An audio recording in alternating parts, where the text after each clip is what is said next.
di acara Bincang-Bincang. Hari ini, wah ini luar biasa nih. Saya kedatangan tamu yang spesial banget. Orangnya luar biasa supel, lincah, dan banyak prestasi yang sudah beliau capai sampai saat ini. Dan ini bukan orang sembarangan, bukan sembarang pria. Dia adalah Bang Hinca Panjaitan. Aduh Bang Hinca, Ini awak tawa dumbang tapi suruh aja. Emang udah salut batu bara. Tahu paling kaya di dunia itu. paling kaya Batu bara. batu bara. Nah itu, jadi Udah punya batu bara, punya kabupaten batu bara, kita olah semua. kita semua itu Bang. Rata kita batu bara. Ini saya dengan Bang Hinca sebenarnya nostalgia. Dulu tahun 99 kita ini sama-sama main di radio, betul ya? Oh betul. Beliau ini merupakan dulu punya lembaga namanya Internews. Jadi di transisi demokrasi di Indonesia itu radio berubah jadi salah satu media yang berjurnalistik. Dan itu peran Internews luar biasa. Saya ingat Bang Hinca bagi-bagi peralatan bantuan untuk apa? Masih ingat aja dulu. Masih lah. Masa lalu kita itu. Oke. Tapi abang enak kali lah. Selalu orang ya. Kau tahu nggak apa itu dari internet? Coba abang cerita lah dikit. Begini kawan-kawan. Jadi kalau ngomongin internews, ngomongin aku, ini bagian dari sejarah meruntuhkan reformasi di Republik ini. Tak tahu kan tuh? Oh, di situ Jadi ya. Internews ini sebuah organisasi internasional tentang media dan demokrasi di Amerika. Ya. Oke. Jadi waktu itu saya sama teman-teman di Dewan Pers, di SPS, bukan pakai I, SPS, Ya. Serikat Penerbit Surat Kabar. Ya. Di situ Kalau di ada dia dulu Dewi. itu aja namanya Jumat Saskenal. Jago main aku. Tuh juga. Ketua Porti sekarang. Kenapa lah gua kudu main? Agak. Oke, jadi Internews. Oke. Nah waktu itu aku dosen di Atmajaya. Hukum. Satu-satunya yang mengembangkan hukum media di Indonesia, bahkan waktu itu di Asia Tenggara. Saya. Karena tahun 96 saya pergi ke Australia dapat beasiswa namanya visiting fellow. Jadi aku dosen di Atmajaya pergi ke Australia, suka-suka aku pergi seluruh universitas yang ada di Australia. Belajar hukum media di situ. Nah, pulang dari situ, yang Internews itu cari saya. Ya. Jadi bukan aku yang cari Internews. Internews cari apa? Oh iya. Dia punya cabang di 26 negara di dunia, termasuk di Rusia. Nah, aku pun pernah ke Rusia ngajarin orang. Termasuk di Irak waktu tumbangnya Saddam Hussein. Saya waktu itu ngajarin teman-teman suku Kurdi bagaimana cara membuat radio. Wow. Mengeri. Tuh. Oh jelek-jelek gitu. Termasuk membantu teman-teman di Timur Timur ketika bikin radio masa referendum. Ya, betul. Zaman itu. Ya. Jadi waktu itu kalau kau ngomongin radio, Republik ini warga negara Indonesia, seluruh Indonesia berterima kasihlah kepada Saud dan kawan-kawan yang mengembangkan radio. Betul. Karena tanpa radio tak terjadi reformasi. Iya, saya ingat waktu 98, saya termasuk reporter yang menyiarkan langsung aksi demonstrasi di Rio. Dari Riau. Dan Rio. Kau tahu kenapa dulu radio itu diperjuangkan? Jadi pertama dulu ya. Ya. Setelah Internews itu kita bikin namanya MPPI, Masyarakat Pers dan Penyiaran Indonesia. Tokoh-tokoh Jawa Pos semua di sini. Ada Dahlan Iskan, udah banyak lah yang pengambil Effendi Siregar, Leo Batubara, gitu. Tokoh-tokoh nih sudah mendahului kita ya. Nah, jadi waktu disiapkan itu, perjuangan pertama adalah membuat undang-undang pers dan penyiaran. Itu sama undang-undang telekomunikasi. Jadi kalau kau masih ingat dengan Bang Zainal Suryakusumo ya. Ini orang-orang PRSSNI. Ya. Oke. Dulu tunggal ini semua. PWI sendiri, PRSNI sendiri, SPS sendiri, semua sendiri. Radio tidak boleh buat berita. Betul. Namanya relay dari RRI. Dari jam 6 pagi sampai jam 12 malam. Iya, isi kau relay tak boleh buat berita. Boleh. Paling pun kalau kau mau buat acara kau apa tuh? Dari Ince Maludin di kampung sawah kirimkan lagu kepada anaknya. Itu loh. Kartu request. Aku pun bisa. Iya. Akhirnya baru karena nggak bisa relay itu marah kita kan. Frekuensi milik publik. Kenapa dikontrol begitu? Belajarlah saya menyiapkannya itu. Saya pertama belajar itu ke Afrika Selatan. Wah, jauh Bang. Baik, sampai aku ke sana pergi aku ke Robben Island. Robben Island itu tempat Nelson Mandela ditahan. Jadi aku ketemu sama Nelson Mandela. Kami bicara di sana menyiapkan position paper untuk undang-undang penyiaran. Mengapa saya pergi ke sana? Karena di sana frekuensi itu setelah apartheid itu berakhir, itu dibagi kepada 9 suku-suku besar di Afrika Selatan. Jadi 9 bahasa itu besar-besar semua. Nah di situ pun dulu pertabungannya sukses itu. Nah dari situ saya kembali, saya belajar lagi kenapa RRI dan TVRI dipegang satu saja, siapa induknya ini? Ternyata Indonesia ini belajar dari Jerman kepada Hitler. Jadi di Jerman itu hanya ada satu TV, satu radio, semua dikontrol sama Hitler. Nah Indonesia diritu. Aku pergi lagi ke sana, ke Hamburg, ke Bonn, ke sana semua, belajar semua, pulang siapkan position papernya. Jadi yang membuat position paper undang-undang penyiaran sebagian besar untuk frekuensi di telekomunikasi, undang-undang pers. Saya satu di antara saksi hidup dan mati. Oh, terima kasih Marco.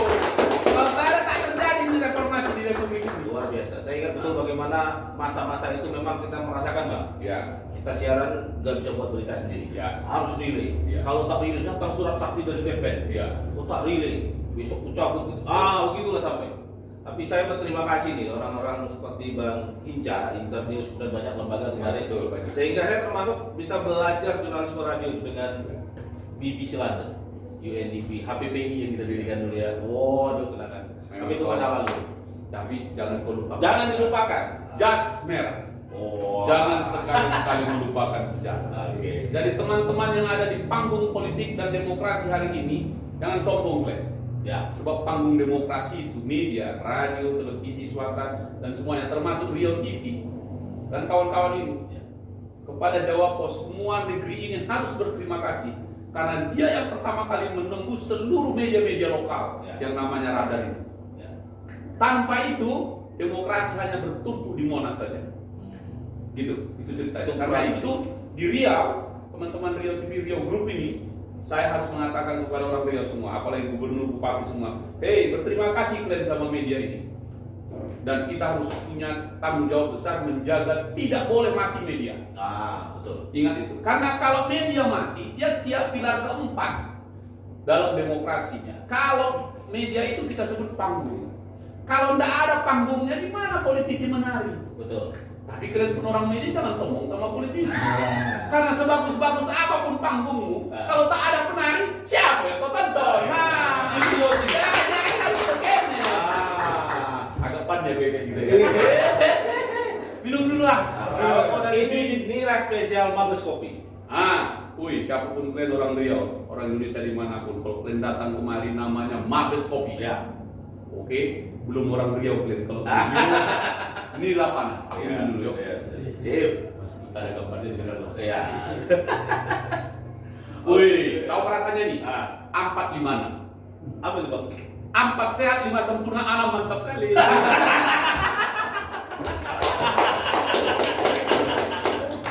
Oke Bang. Apa lagi?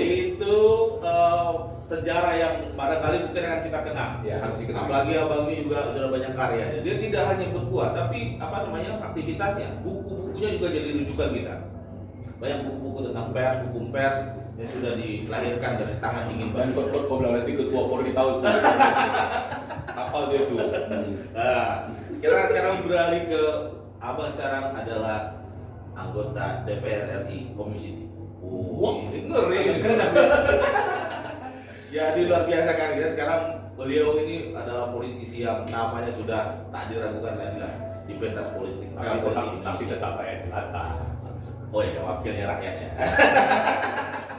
Bang, ini di mata Komisi 3, ini melihat Riau. Abang kan datang ke situ tuh ada agenda kegiatan juga ya. Melihat Riau ini seperti apa Bang? Ya. Potensinya, kemudian kondisi saat ini, barangkali ada semacam kritik membangun Abang lah untuk pemerintah daerah lah. Kalau saya bikin statement pertama ya, Riau ini dalam konteks Indonesia nggak boleh lagi dipandang sebelah mata. Ia menjadi soko guru ekonomi di sektor di sebelah barat yang hebat. Apalagi waktu itu sebelum Kepri memisahkan diri dari Riau. Oh. Kalau ini sudah digabung, maka tak ada yang bisa mengimbangi potensi Riau. Mengapa? Dia punya daratannya, dia punya lautnya. Jadi potensinya besar sekali. Namun demikian pada saat yang bersamaan di situ potensi, di situ pula hambatannya. Ya. Tantangannya, Tantangannya. tantangannya. Jadi Riau ini menurut saya tidak hanya berterima kasih pada sisi ekonominya, tapi Republik ini pun harus berhutang kepada Riau, terutama kepada Melayu. Tanpa Riau, tanpa Melayu, tak ada Indonesia, tak ada bahasa Indonesia. Ya. Karena itu dia yang mempersatukan. Jadi Riau menjadi kata kunci epicentrum baru di Indonesia. Kemarin saya lompat sedikit karena kalau ngomongin DPR, saya komisi 3, tapi saya ikut bergabung dari fraksi Partai Demokrat di pansus Undang-Undang Ibu Kota Negara. Oke. Mau dipindah nih ke Kalimantan. Betul. Jika seandainya aku ditanya dan semua orang Indonesia yang 270 juta itu ditanya karena ibu kota adalah ibu kotanya kita semua, harusnya kan kita ditanya semua. Ya. Kalau dibikin nanti pilihan 1 sampai 10, saya yakin nama Riau masuk di dalamnya. Jika dibikin nomor 1 sampai 5, Riau pun masih masuk di dalamnya. Nah, itu yang mau saya katakan betapa Riau menjadi kuncinya. Kenapa kuncinya? Dia tadi punya daratan yang hebat, tapi juga Selat Malakanya yang luar biasa itu, apalagi kalau tarungan ke Kepri tadi ya. Nah, pertarungan kita misalnya Natuna, itu pertarungan besar, mungkin pasca Perang Dunia Kedua, itu menjadi isu yang paling hot yang belum pernah selesai dengan Natuna itu sampai sekarang.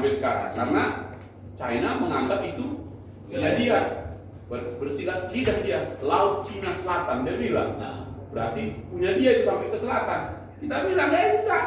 Kita bilang ini lautnya Indonesia bagian utara. Kita bilang ke atas. Ya. Jadi ini soal bagaimana mendebat. Nah, jadi Riau menjadi potensi kekuatan yang besar sekarang. Tapi sebaliknya, karena lintasan itu tadi sedemikian rupa, maka banyak sekali hambatannya.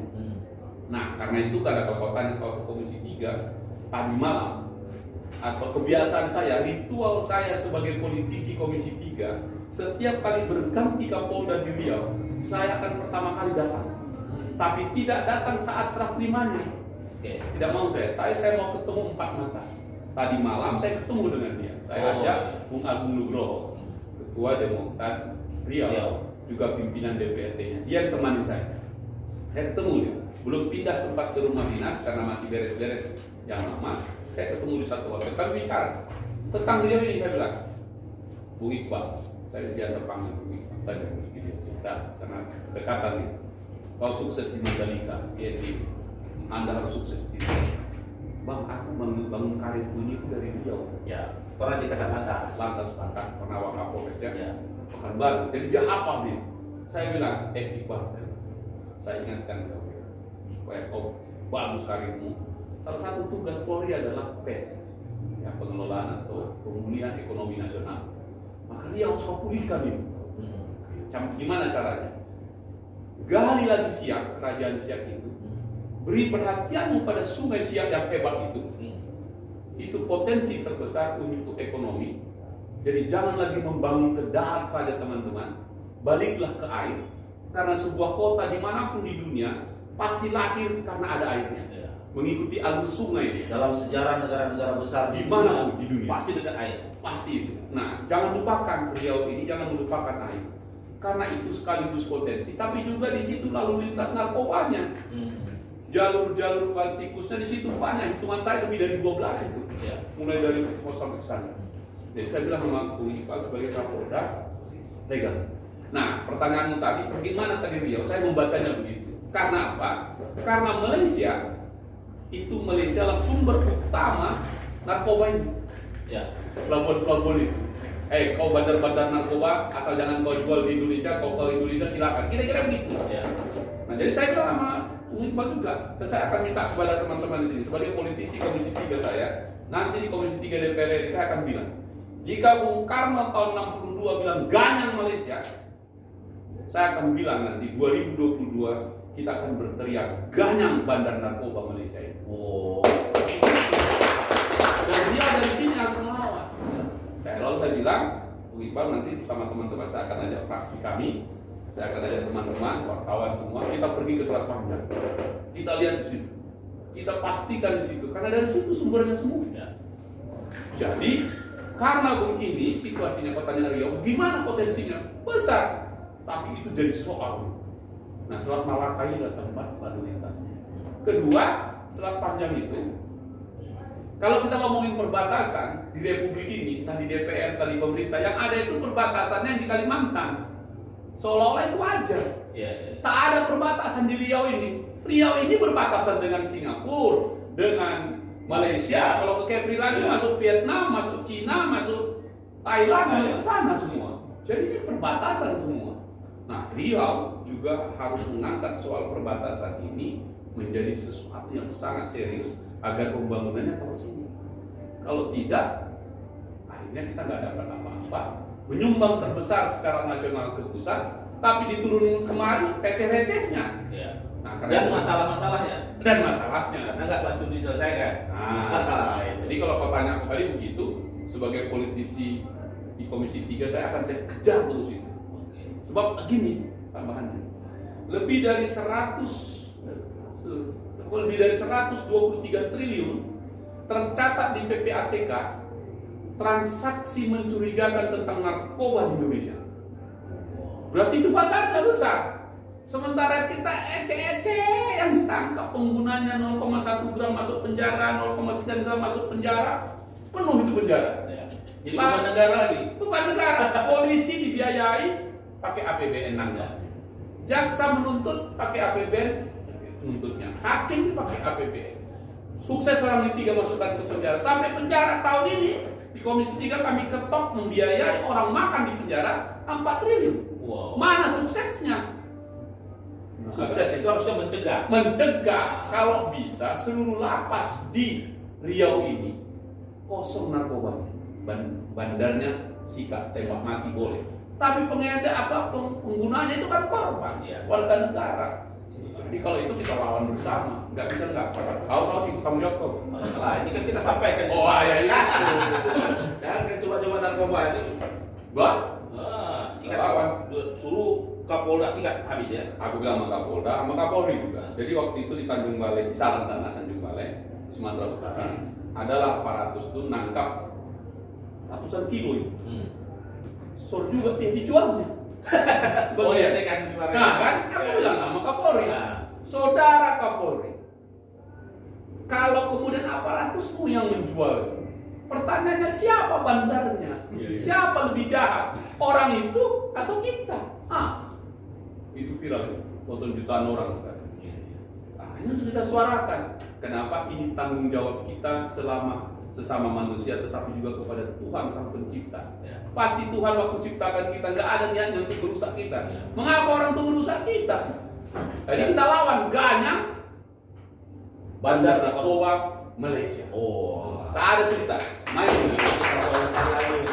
Tentang itu kita tak mengganyang Malaysia, tapi bandar narkoba Malaysia.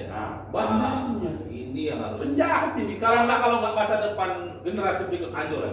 Betul kan? Ya. Sini duluan kena. Betul. Jadi kalau kita duluan nanti, kalau aku boleh instruksi kepada malaikat Tuhan, barang siapapun Tuhan, kalau ada yang ngurusin mencegah dan mencegah narkoba, bahaya lagi narkoba untuk perang dia, tolong kasih panjang umur.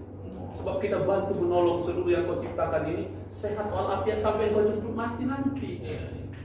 Apa hebatnya penegak hukum ini hanya memenjarakan korban-korban narkoba itu? Lebih jahat mereka daripada korban itu. Itu perlu itu. Ya, kau tanya, nggak takut kau bang? Gimana? Tanya begitu. Apa yang kau takutkan? Kalau untuk manusia, untuk kemanusiaan, semua warga negara, apalagi pemimpin, wajib melindunginya. Ya. Untuk apa kita buat negara kalau warga negaranya hancur karena narkoba? Apa? Aku ditanya sama ibu-ibu, Bang Hinca, di kampungku ini jalan rusak ini. Gimana ini? Saya bilang. Aku bikin satire. Ini biasanya ketua Pordi tahu. Mana lebih baik? Jalan ke kampung kita rusak, tapi anak-anak kita sehat semua tidak kena narkoba, daripada jalan bagus-bagus semua anak di kampung itu kena narkoba. Karena jalan yang bagus mempercepat sepeda-sepeda motor mengantarkan narkoba itu sampai ke desa-desa. mana pilihannya? Sekarang ngeri banget tuh yang di desa-desa, di kebun-kebun sawit tuh sekarang jadi sasaran. Aduh, ngeri kan? Saya bilang juga sama Presiden Jokowi, 2015 dia bilang Indonesia bahaya darurat narkoba. Setuju kita? Cakapnya setuju.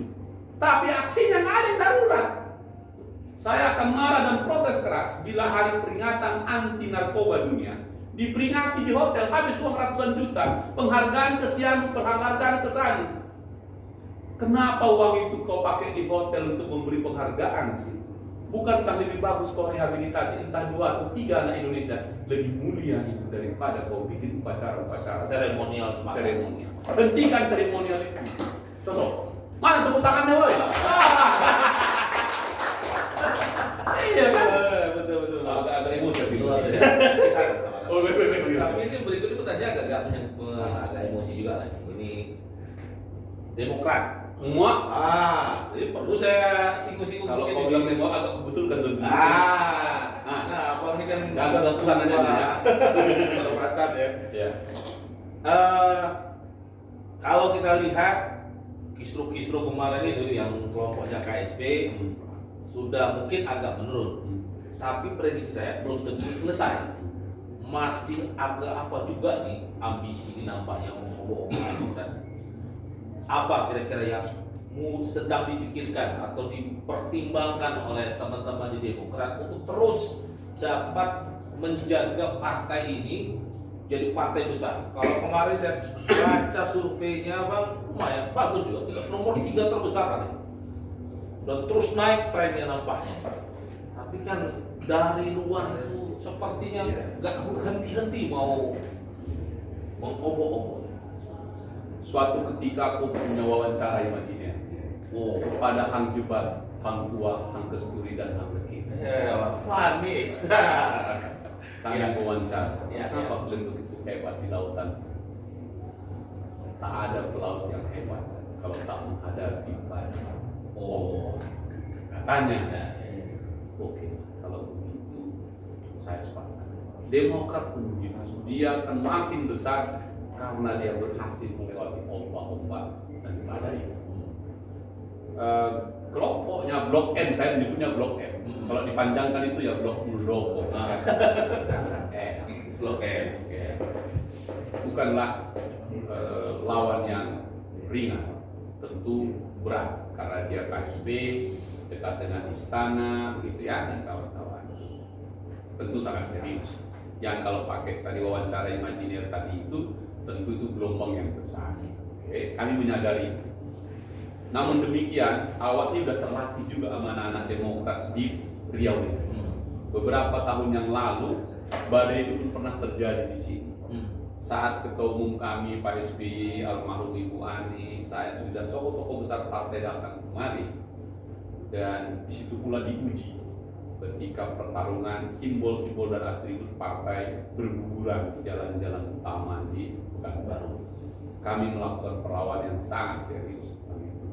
Hasilnya, saya kira semua merasakan dan terima kasih kepada seluruh masyarakat Riau sehingga Demokrat mendapatkan hasil yang bagus baik di DPR RI, DPRD provinsi, kabupaten dan kota. Artinya gelombang dan badai itu menguji keimanan dan kekuatan berpartai. Nah, ketika partai ini memasuki usia 20 tahun kemarin itu, nah, setelah kongres itu saya memimpin 5 tahun bersama Pak SBY, setelah itu regenerasi di umurnya 20 tahun. Makin matang ini, kalau anak muda ini paling gagah, kayak tau lah gagah dia kan. Saya nggak ada lawan. Kalau dia itu dulu umur 20 tahun itu namanya Agung Grok, itu pembalap tak terkalahkan gitu. Nasional juga. Jadi 20 tahun itu wajar kalau semua orang ingin mendapatkannya. Ya. Oke? Nah, tadi kau tanyakan gimana? Yes, kami serius. Setelah kejadian itu, luar biasa kekuatan ini. Kami himpun seluruh kekuatan partai di seluruh Indonesia, termasuk Riau yang paling efektif juga. Dan SBY sebagai ketua majelis tinggi partai, saya juga anggota majelis tinggi partai, kami kumpul semua. Bagi tugas harus strategi bertarung. Syukur alhamdulillah kita bisa patahkan semua. Baik di Kumham, Nah, ini pertama kali di Republik ini soal-soal internal partai diputuskan oleh pemerintah, bukan oleh Menteri Kumham sendiri, tapi juga ikut Menko Polhukam Mahfud MD waktu itu. Oke, selesai. Masuk ke pengadilan, judicial review, kami menang. Kemudian masuk ke PT UN, 2 perkara sekaligus, nomor 150, nomor 154, kami juga menang. Tentu mereka mungkin akan banding, kita lihat saja. Tapi 3-3-nya menang. Jadi badai telah kami taklukkan, segelombang pun sudah kami taklukkan. Dan ini kalau Ketua Pordi itu ngomong, inilah bahasa pantunnya. Jika kau tak ingin terpercik air, mengapa kau dirikan rumah di tepi pantai? Awak ini bukan kawan sama debatan. Jadi kalau kau sudah berani mendirikan rumahmu di tepi pantai, jangankan riak kecil, riak besar, gelombang pun sudah siap kita datang, kita hadapi. Caranya apa? Segeralah cari papan selancar, menari-nari di atas ombak. Nah, itulah politik. Dalam filosofinya. Itulah demokrat. Cocok. Itulah penjelasan. Mudah-mudahan itu menjelaskan ke masyarakat dan semua kader demokrat di seluruh Indonesia. Tenang saja, sudah selesai semua. Ayo kita terus konsolidasi, musda-muscap semua dan seterusnya. Apalagi kalau tadi surveinya itu betul. AHY dan Demokrat ini berada di luar pemerintahan dan itu tidak usah alergi. Dan ini sudah memasuki tahun ke-7. Kita nikmati saja. Nah, survei ini kan nggak bisa dibohongi. Survei itu kan kayak cermin kaca. Kau bangun tidur, kau taruh muka kau begini cantik lah itu. Kalau kau mukamu lagi memang belepotan, ya belepotan lah itu. Nah, tapi kalau sudah cantik begitu, kasih. Nah, kami semua solid di Indonesia dengan tokoh-tokoh muda, termasuk di Riau. Riau pun setelah sukses kemarin musdanya, pimpin anak muda, tapi ditopang orang yang senior-senior. Ada yang senior-senior, ada masih Bang Yatim, ada masih tokoh-tokoh lah semua di situ. Agung di depan sama dengan di Demokrat Pusat, AHY di depan. Kami ini naik ke atas di majelis tinggi, saya dengan penghormatan. Tapi kalau sudah diganggu Partai Demokrat, mati itu jadi. Kita buktikan itu. Karena itu tadi malam, jadi saya waktu ketemu sama kader, kami ngobrol lah senior dari Ustadz tadi. Tadi malam saya ajak Mas Agung pamit kepada teman-teman pengurus yang lain, teman-teman bersama ketua kita audiensi ke Kapolda ya. Harus begitu. Setelah ini nanti kau pergi ke Kajati, gubernur, semua datangin, kasih tahu inilah Demokrat dengan pengurus baru, energi baru, semangat baru. Begitu, saya turun untuk menyampaikan ini. Nanti apalagi setelah ini, saya yakin Agung, saya pesankan kepada Agung dan kawan-kawan kemarin dari 34 DPD seluruh Indonesia, karena emosional dan soul saya dan Pak SB dan semua kader di Pekanbaru ini berbeda dari yang lain, karena kita menghadapi waktu itu di sini ada air mata. Di sini ada keringat, di sini ada sakit hati, di sini ada emosi yang luar biasa pada waktu itu membekas. Nah, karena itu Anda harus memimpin partai ini champion dari 33 yang lain seluruh Indonesia. Dan saya tanggung jawab akan datang. Nah, nanti setelah ini saya akan bilang, kau undang pada fraksi di DPR RI, nanti yang dari sini Pak Ahmad dan Nasir. Juga saya akan dari Komisi 3 minta ketua fraksi Partai Demokrat Pusat akan datang ke fraksi Demokrat di DPR di Riau, didampingi oleh semua fraksi Demokrat sekabupaten dan kota di Riau. Di situ kita berdialog. Bagaimana ngomongin negara yang kayak tadi? Nah, harus begitu. Dan saya ingin suara-suara kepentingan nasional disuarakan dari Riau. Gak hebat. Luar biasa. Oh, itu juga nanti. Siap. Kita kalau adminnya pengawal ini mah adalah pulang. Dan kita dalam masalah ketua Pordi itu. Aku tadi kalah dia. Tapi kan tadi masih eksebisi permainan. Nanti kalau pertarungan resmi, tak aku kasih poin dia. Keluarga semua. Bang Ijang, terima kasih sudah bersedia hadir untuk bincang-bincang. Aduh, luar biasa. Nostalgia sudah, bicara tentang peran dan fungsi sebagai wakil rakyat sudah, soal partai sudah, rasanya aduh. Sebenarnya pengen banyak ngomong tapi saya tahu abang sibuk ya kan. Nah, nggak mungkin lah saya habiskan waktu bersama Bang Saidi terlalu lama. Tapi ini sengaja nggak terlalu panjang agar datang lagi ngopi, nira lagi, ya kan? Nira panas. Nira panas. Agar badan tetap sehat, Ya. energi juga kuat, membangun negeri yang kita cintai. Sip. Terima kasih Saud. Terima kasih ya Sukses Bang. selalu Saud Batubara. Siap Bang Ica Panjaitan. Lalu teman-teman seluruhnya di masyarakat di dimanapun Anda berada, saya ingin menyampaikan dan mengajak kita semua, Riau sebagai epicentrum baru di Republik ini dari sebelah barat. Saya yakin kita punya energi cukup untuk membangun Indonesia dengan talenta kita masing-masing. Cocok? Cocok.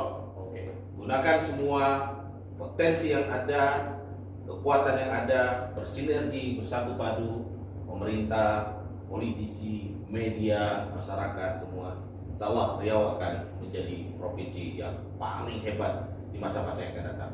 Terima kasih yang sudah menyaksikan. Kalau ngobrol-ngobrol kami ini bermanfaat, jangan lupa subscribe, Oh iya dong. share, biar banyak yang tahu bagaimana pemikiran-pemikiran brilian Bang Ica Panjaitan. Sampai jumpa lagi. Assalamualaikum warahmatullahi wabarakatuh.